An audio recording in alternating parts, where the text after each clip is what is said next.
Good morning, everybody. Good morning, good morning. Welcome back to Real Talk with SLR. How are you guys doing today? Man, we had an amazing weekend this weekend. Yes. We got to hang out with so many of our family members. It was great. It was amazing. Like, it was a lot of family getting together and just hanging out and chilling and relaxing and getting some work done and just, it was a really good time. Yeah, we had our friend travel all the way from Ohio, and then we had other friends traveling from Oklahoma. So the three states kind of got together, did our thing, and it was awesome. It was a great time. Now, the only person that I didn't get to get on footage, we are posting a video today. You guys will get to see some of what we're talking about. But the only person and people that we didn't really get on footage was MT Homestead, Mike and Terry. I was going through my footage when I was editing, and I was like, dang it, I didn't get any of them. But I know that they got some of us. Yes. They did a tour and stuff over here. We were talking about a couple of different things. So when they edit that video and get it put out, make sure to go over there and show them some love. But yes. They were the only people that we didn't get to get on camera. Womp womp. But we had a Possum Run Homestead over here. We had Robertson's Belly Acres over here. Come on with the come on homesteading. Of course, Country Road Cure, because, you know, they live here. And then we had Troy from Bar Run Forge. So it was a lot of YouTubers kind of getting together, mixing and mingling. Everybody had their own reasons for being in this area. It was not a planned get together. It actually just kind of happened. Yeah. The only people that we were planning on was Robertson's Belly Acres, Rusty and Rachel. They delivered our pig. I was super excited about that. Yeah. But the freezer is stocked completely now. Yeah. It's an awesome thing. It's an awesome feeling. Yeah, food security. Food security. Especially in these times where everything is $1 billion and Yeah. So it is a very nice feeling knowing that we got like plenty of pork. We got a whole pig from them. They raise pigs and stuff, and they don't sell it to like the general public or anything, but they raise a few. And we ended up buying one. Country Road Cure ended up buying one. They sent it to Freezer Camp for us, and then they delivered it in these nice little fancy wrapped white packages. And our brand new freezer is looking mighty full. So, and that bacon the other day. Ooh. That bacon was so good. So good. So good. Oh man, I'm looking forward to some grilling with that. We've got pork chops and ham hocks and sausages and just everything. It's great. So thanks again, Rusty and Rachel. Thank you. But yeah, we had a great weekend this weekend. Gary was a tractor man again. Yep, I got on the tractor, did a couple of things, the last little things that we needed to do, and now we need to get on to the French drains. Yeah. Start working on that and get that going. So we did finally get our delivery. Last week we were complaining and whining and talking about it because it kept getting rescheduled. It was going to be Wednesday, and then it was going to be Thursday, and then it was going to be Friday, and we were holding our breath and like waiting, like hopefully it comes, please. But it did end up coming, and we do have the materials for the French drains. Yes. So sorry, there's a lot of bugs today, so they're probably flying around all over. It's been this last weekend, man. Yeah. I gotten eaten up. My ear is like all swelled up a little bit. Yeah. Man. I know. I got bugs, mosquitoes. We all got marks all over us, all over the place, but. Yeah, country living. So we did get the materials for the French drains. We're going to start working on that today. Actually, as soon as we get done with this Real Talk, we're going to head over there and become Shovel Life Reclaimed once again. Yes. And work with the shovels. A little bit. Just a little bit, because we got to dig out just a little bit for the French drains. And then we're going to add the fabric, add the pipes, do a little bit of burying, and once the French drains are in, we are ready to backfill. Yes. So we will need to order a load of some shell dirt from the local quarry area. And it's actually cheaper for us to order and get the shell delivered than it would be for us to harvest it from our own, like the power line area, like how we did when we were building up the roads and we were building the terrace system. We elected to get our own dirt because we knew we needed so many loads. It was cheaper for us to do it and hire out the, the excavator than it would be for us just to buy each load. But for this one, since we only need like 2 loads, it's cheaper for us to just buy it than to harvest it ourselves. So yeah, because we probably put like 300 loads just for our terrace system. Probably. I'm like, that's probably lowballing it. And then for real, even the road was like maybe about like 200 loads. So it was a lot. It was a lot. Yeah. I'm glad that we did what we did each time because that would have been pricey. Yep. It would have been. I don't think we'd probably be broke. No, yeah. We're getting there, but it is what it is. Yeah. It's not a race, and it's going little by little, and it's awesome. I'm so excited, and I can't wait to have this basement fully backfilled and trusses on. Hopefully by the end of this week. Hopefully by the end of this week, because we got a lot of plumbing to do, the finishing of everything. Now, which actually brings us to some questions, guys. We do these so that way we can answer your guys' questions. One of the questions was, is there power actually in the basement yet?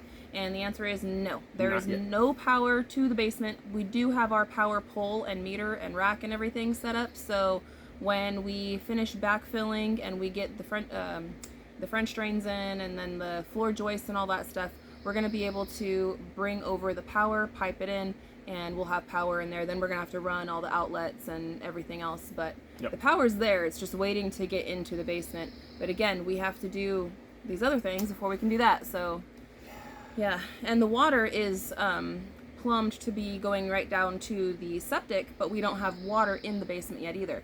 We do have a well over there. And the well has power. So as soon as we pipe we got water. We've got a lot of piping to do. We're going to be the Mario Brothers. Yep. We still have to get the pipe or the water to the basement, you know, and then we also have to get the electrical to the basement, and then we also have to get the water to the backyard. Yes. First terrace, second terrace, and the third terrace. So there's going to be a lot of trenching happening. Yes. We're going to be down in the trenches. A lot.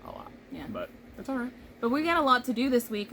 Realistically, we should be able to get a majority of everything done, minus the trenches stuff, because that's going to come a little bit later. But all of the French drains, the backfilling, and we should be ready to go to put the floor joists up by this weekend. So hopefully that's the plan. That's what we're hoping for. We actually have beautiful weather on the schedule, so hopefully that doesn't change. I'm hoping. Yeah. You know how it goes. It does kind of go sometimes. Changes all the time. Yeah. But it's actually kind of overcasty today, but then the sun peeks out and then it's really hot and then it gets back overcasty again. You're like, thank you, cloud. Yep. So it's pretty funny. Yep. This weather's interesting. So I'm going to answer some more of your guys' questions here. Let's see. This is from Rick Looper. Are you going to fence in your garden from deer and other animals that ruin gardens? Yes. Once we actually get the garden fully planted and everything else, we just sort of laid out the blocks just so we can get an idea of where everything's going to be, and we can start getting that process going. But our biggest focus is trying to get the basement done. Mm-hmm. That's our number one focus. We can do that, do all the other things like on the side and everything else, but first things first is getting all the compost and everything else in there that we want. So I don't want to fence it in and create a headache for us later on down the road. Well, we're not growing anything right now. Not yet. We're preparing. We're preparing for it, and I'm hoping that we can get something in the ground within this month. But it will. Who knows? It will. knows? I'm keeping the faith. Once it gets stuff into where that process is, we're gonna fence it pretty quick. Yeah. Because it won't take long to fence. Trust me, we understand that. Arizona killed us in so many ways. We get it going, and it finally gets a little. We're like, yeah, we go out there the next day, and it's gone. You're all, what in the world? We put a fence up, everything else, so we went a little nuts in Arizona. But we also had like mountain lions and all kinds of stuff coming over, and Arizona was a whole different beast. Yeah. Out here, there's a lot of vegetation, and there's a lot more food out there, to where I feel like a regular cattle guard fence will deter a lot of animals. I think so too. I really feel like it. But so this question comes from Arlene Whittier, I believe. If I butchered it, my bad. Question is, why are there cinder blocks under the trampoline? Dangerous. So the trampoline itself have those on there so it doesn't blow away. The kids know from past experiences and everything else that if they're on the trampoline, they need to stay on the trampoline and be in that area, because we used to have a net around it, and they used to try to play around all the time and run up against the net. Well, yeah, they broke the net, and whoo, you know. So they were like, oh, okay. So now they really have a lot of respect for the trampoline, a lot more than they did in the beginning. But, and two, if you were to fall off the trampoline, you're not gonna hit what's directly underneath the trampoline. You're gonna fall off the trampoline, not straight down. Personal experience on that one as well. Yeah. So it's really not dangerous. It might look like it is, but it's really not. No. So you're more likely to hit the bar than that. True story. Let me see. I had some more questions. Oh, one of the questions was, are these live? No, these are kind of live action, but these are recorded videos. Yep. So there's no like live chat on the side. These are recorded. We're not editing them. It is what it is. We answer your questions. We put it up for you guys to see and replay. Speaking of lives, though, this week we will be not doing a real talk in the morning, an edited one. We're going to be going live on this channel in place of our Simple Life Reclaimed live. So on Wednesday, instead of going live at 6 o'clock on our main channel, which is Simple Life Reclaimed, we're going to be going live at 6 o'clock here on Real Talk with SLR. So she said. Yeah. We will be doing that. And then, okay, so Janet Sweezy asked, how can you guys afford all of this without anyone working? So, YouTube. Yes, YouTube. So here's the thing. YouTube is a job. YouTube is a full-time job. I probably put in more hours at work than 99% of people out there because I work more than 40 hours a week. I'm out here doing all the physical work with Gary. Gary's working all the time. You add in all of the filming of it, and then there's working and actually editing the videos. That's a very long process, and it takes up a lot of time. So you have the time that we're actually in the videos, and then you have the time that I'm in front of the computer. Add those both up. I'm working like 80 hours a week, easy. Like easy. That's being nice. That's being nice, for real. So it drives me nuts. I'll say that as her husband. It drives me nuts as much as she puts into it. And he wants so much more attention than I'm able to give. Yes, but it is a full-time job, honestly, and I appreciate everything that she does to it like no tomorrow, and it's insane. It is insane, and people that are like, oh no, it's not a job. If you ever see any production companies or media companies, like it's the same exact thing. Except I'm one person. But she's one person. Exactly. She's doing all of their jobs, and it's insane to me. So YouTube is our one avenue of income, but then we also, like the majority of how we've been doing everything, YouTube is only like a sliver of how we pay for stuff. The majority of everything is being paid for because we sold our house in Arizona, and we made quite a bit of money off of the equity of our home, and that has been our nest egg, which has allowed us to pay for all of these big things. Now YouTube is supplemental, so as we spend, we're able to get some back, and so it's not depleting as fast as it would have. Like if I didn't have YouTube, then we would already be out of money. But YouTube is supplementing, and that's kind of how we're doing it, and that's how we're able to afford it. But because we sold the house, that's what gave us such a break in the sense of being able to afford the road work and to be able to afford all the work that we have put into this property by hiring it out. Yep. And that kind of work, I'm not no dozer man. I'm not no anything else like that. Like, I'm not a professional. I never claimed to be. And they rocked it, and I'm so glad that we were able to get the wells and the road and everything else like that going. And I don't know, that was a huge leap to start. Yes, and I mean those are huge expenses too. Yes, those are massive. Huge. Okay, so this question comes from Charlie Meyer. I hope I didn't butcher that, Charlie. He says, I have a couple of questions. If the French drain is down 6 feet, won't there be a 6 feet of groundwater against the wall until it drains through the system? I figure Gary has done the research and could explain it. Second question, are you doing a rain catchment system for your roof to irrigate yard and gardens and animals?